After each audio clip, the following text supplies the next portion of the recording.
उस दिन एक बेजान लाश को साक्षी बनाकर मैंने एक जिंदगी शुरू की। जिंदगी में पहली बार एक लड़की का चेहरा मेरे दिल में उतर गया था।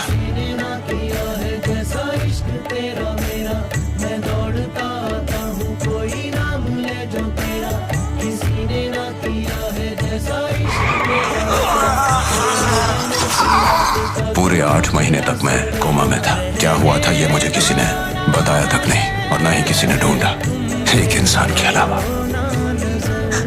GGS still 0. There is no hope for recovery.